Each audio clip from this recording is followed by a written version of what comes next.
Welcome back to bestofmarin.com, where we do our best to give you the rundown on all things happening around the county and where to find the best places to go in Marin. Today's deep dive explores Ross. It's this secluded 1.6 square mile village of just 2,338 people. Yeah, and we're really looking at how this tiny town feels, a lot less like a modern suburb and more like a perfectly preserved hidden estate. Right, because you reach Ross deliberately. You're passing under this incredibly dense canopy of oaks and redwoods. Exactly. And that dramatic entrance, it isn't an accident. It actually stems from a pretty radical century-old decision. I mean, the valley's history spans from early Miwok settlements to an 1840 Mexican land grant. Oh, wow, that goes way back. It does. And then James Ross bought it in 1857 for $50,000. But the real kicker, the thing that changed everything, happened upon incorporating 1908. Wait, so what did they do? The town council's very first action made it illegal to cut down trees without approval. That is essentially a botanical VIP list.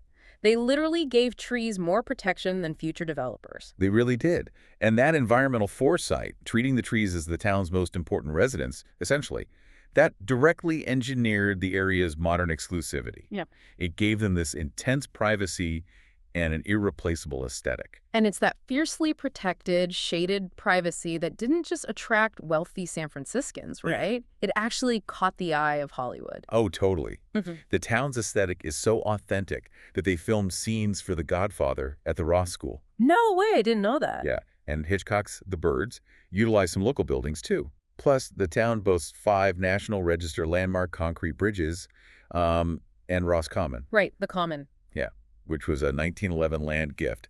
It basically acts as the town's communal living room, complete with a Benny Buffano bear sculpture. Okay, but let me push back on this for a second. If it's so wealthy and private, doesn't it feel totally isolated for you as an outsider? You'd think so, but what's fascinating here is how that physical privacy actually breeds intense social trust.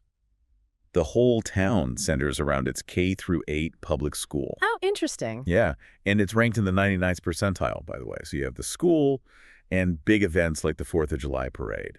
It really shows how this deeply tight-knit community is fostered by being somewhat closed off geographically. That makes a lot of sense.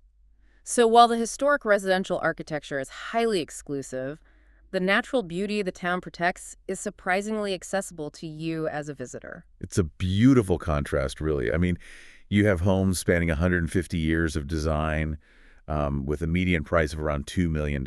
Which is quite the financial barrier. A massive financial barrier. But anyone can go and enjoy the 11-acre Marin Art and Garden Center. That's where the 1930s Barn Theater is located. Oh, I love that spot. That's gorgeous. Or you can head to Phoenix Lake, which is a 25-acre watershed gift. It offers this spectacular 2.5-mile loop trail that's just completely open to the public. So you get all the aesthetic benefits of the trees and the preservation without paying the $2 million to live there. Exactly. Completely open access to its natural and cultural crown jewels. That is just incredible. So think about your own neighborhood for a minute. How would it change if, starting today, trees were legally protected as your community's most valuable residents? It would definitely change the landscape. It really would.